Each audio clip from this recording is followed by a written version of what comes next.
Welcome to Casual Yelling, casual conversation podcast with 85% less yelling. I am Matt Elfring. I am joined here today by Bryan Williams from development for 2K24, WWE 2K24. Yes, sir. I'm good, Matt. How you doing, man? Thanks for having me on the show. I always love talking with you, especially about pro wrestling. Very much pro wrestling. Look at this. I have all the release date info right at the bottom.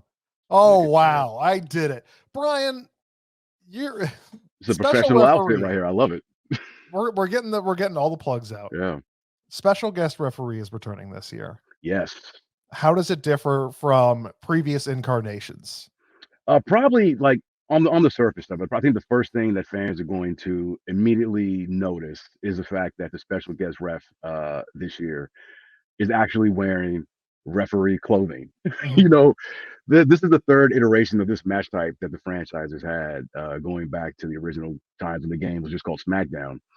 And when it was reintroduced in WWE 13, we made improvements over the original stab at it. But even then, the referee that you selected was just in their skivvies.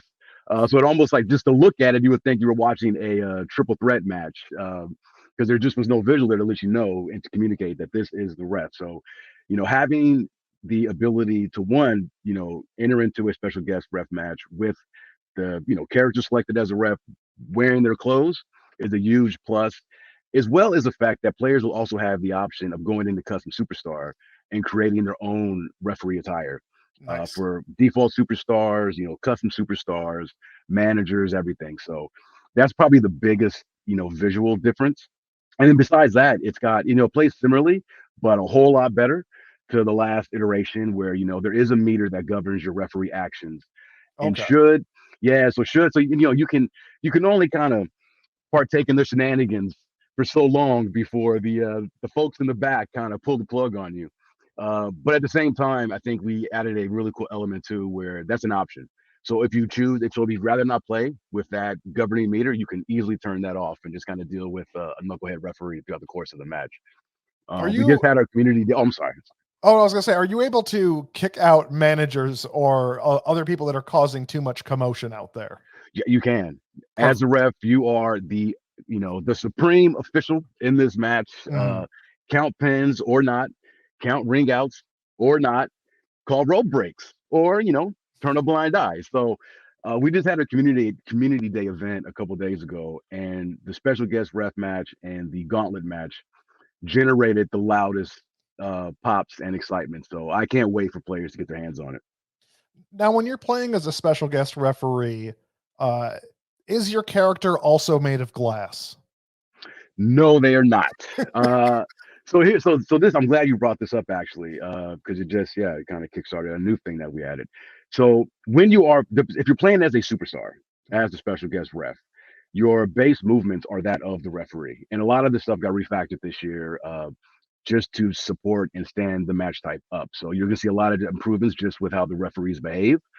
But if you're refereeing the match as a superstar, you can basically switch between referee mode and fight mode. And you can toggle back and forth with the back button on your controller, or whatever, approximate button, whatever controller you're playing as.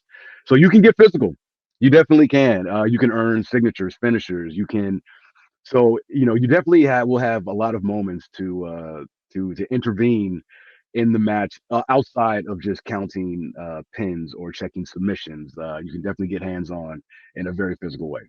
So if you're getting too crazy as the ref, there's obviously the governing refs above you that will stop you, I'm assuming? Yes. So what happens is that if you try to, interfere too much, and again, this is if you're playing with the meter on, once it reaches capacity, like you fill that meter, you are basically notified that, hey, it's almost like, you've got the plug in the ear. It's all right, man, we're coming to get you. You've got to stop. We're pulling the plug. So you'll be notified that you're being replaced.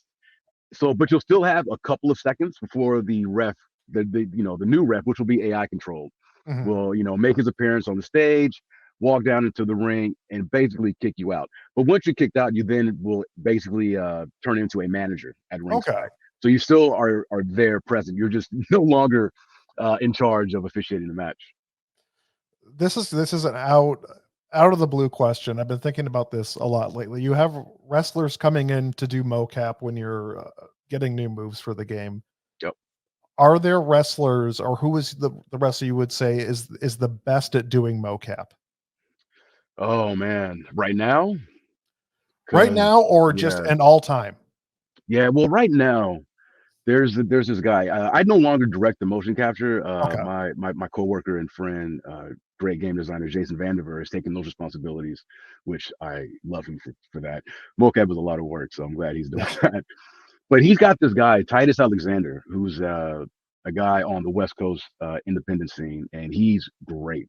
He's a great pro wrestler in his own right, but he's to the excuse me, but he's able to also take what he does in his actual matches and he can translate that into the mocap arena and space, which you would think if you're good at your job as being a pro wrestler, you should easily translate to mocap. But the thing is, it's not always the case.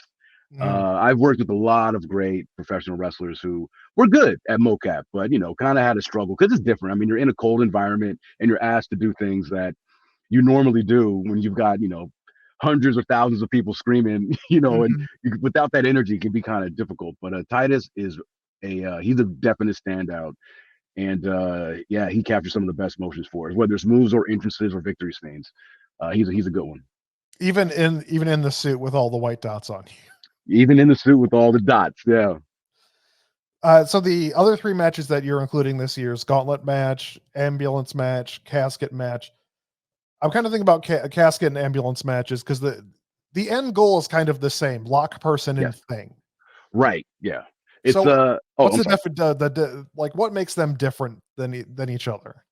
Well, yeah, at the core, these are two container matches where, like you said, the point of the match to win is to throw your opponent inside either the casket, the ambulance, shut the lid. If it's the casket, shut the doors for the ambulance to walk away the victor. The props themselves are what separates them. The mini game is the same for both match types, but when you've got that casket at ringside, the different attacks and things you can do, whether closed or open, make it unique to that particular match. And then with the ambulance, which is parked just at the base of the ramp, so it's close enough to the ringside area. I mean, it's an ambulance, right? I mean, you've got Mhm. doors that you can interact with. You can, there's a ladder you can climb on top of the ambulance and fight up there. Toss your opponent off of the ambulance to ringside. It just offers a lot more kind of improvisational combat and things that you just can't find in any other match type.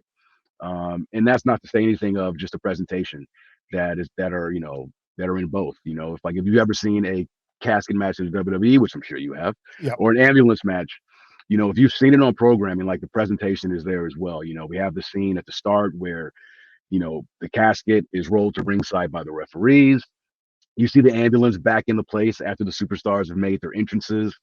When you win the ambulance match, it lights up and you get all these cool effects and everything just to go along with the presentation to make it feel that much more representative of what you see on, you know, WWE PLE or an episode of Raw or SmackDown or NXT. So I'm a big creator wrestler guy. I think you know this because we've talked about Yeah. it before. I think everybody knows that I'm a huge dork for creator wrestler. What are some of the improvements this year? What has changed? There's been moderate improvements over the years, Oh especially yeah. since visual concept has taken over. What's the big changes for this upcoming year? Well, yeah, Cousin Superstar always gets a lot of love and attention because, I mean, it really is for the community one of the things that, extends the life of the game each and every year. We've got some amazing creators that are, populating community creations with just works of beauty, Yes. But the one thing that I will point to for Cousin Superstar that I think, it may sound small on the surface, but I think it is just a huge quality of life improvement is the fact that you can instantly save your progress as you're creating your character. I forget which button it's mapped to, but there is this quick save, so Mhm. that if you need to step away, if you just want to make sure that that whatever you're doing, your progress is being saved. Let alone you maybe have a cat or a dog, unplug the console.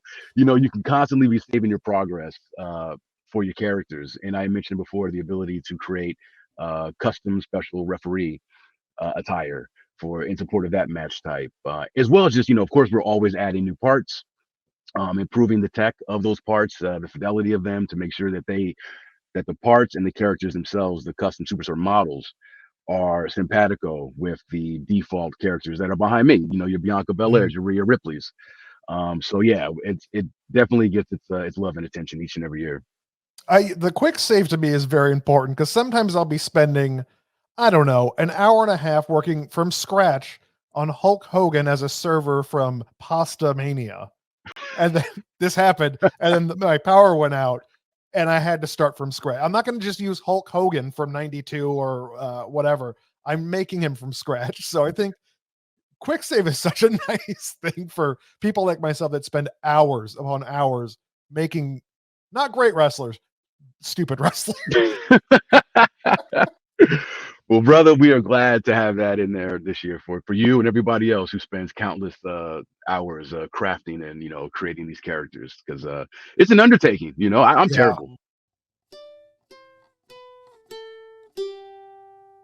I was just echoing your sentiments that I'm terrible at making custom characters, but I enjoy the process. But they end up looking I'm not really good. terrible. How dare you? Oh, well, I was just talking about myself then. Oh, I'm terrible. My bad. I'm terrible.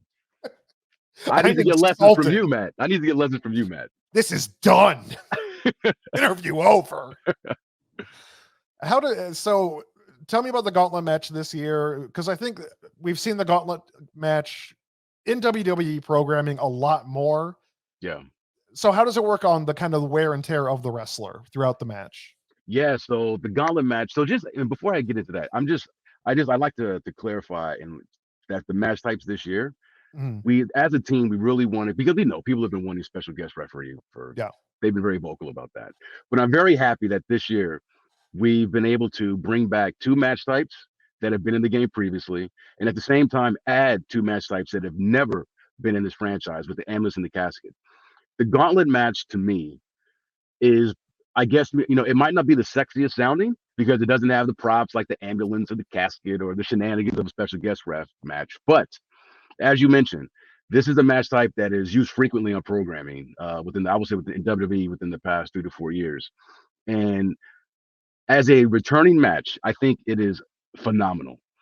There are 3 variations of the Gauntlet that we have this year. We have the normal Gauntlet, which is your start out with one guy, work your way through the number until the last person standing one-on-one.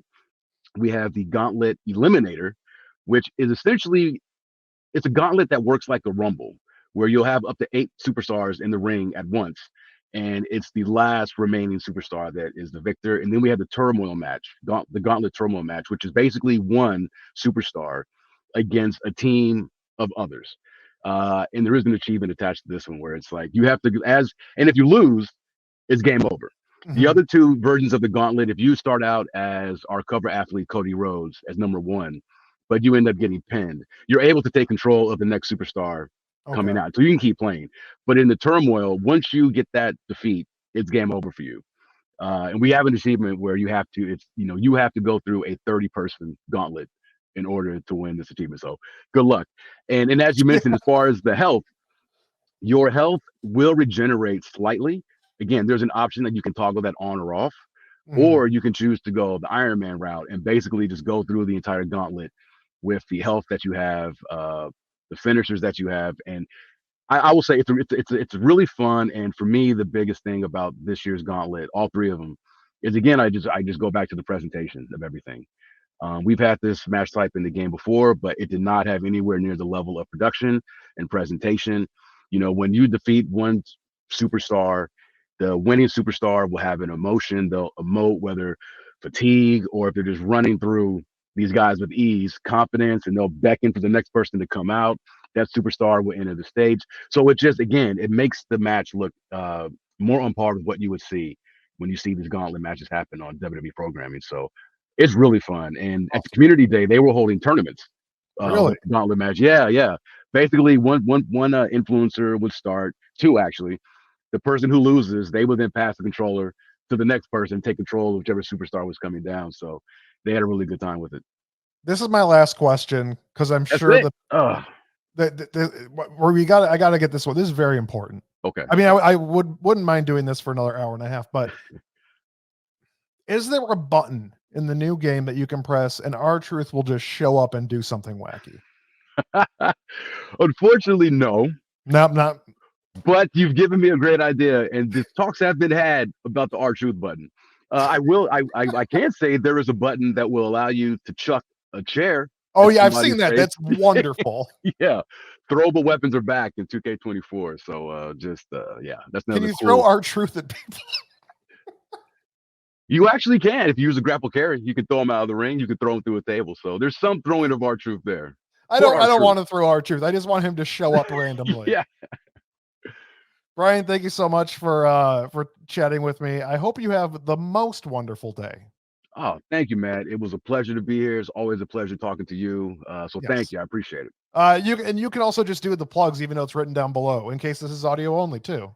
Yeah, so WWE2K24 is available. Early access is March 5th, and it goes, hits the, store shelves and street March 8th. So be sure to check it out. Experience the 40 years of WrestleMania in our new showcase mode, and come for the shenanigans of the special guest referee match, and just in general, come for what is sure to be a great time. I made a lot of these games, and I think this one's special. So thanks.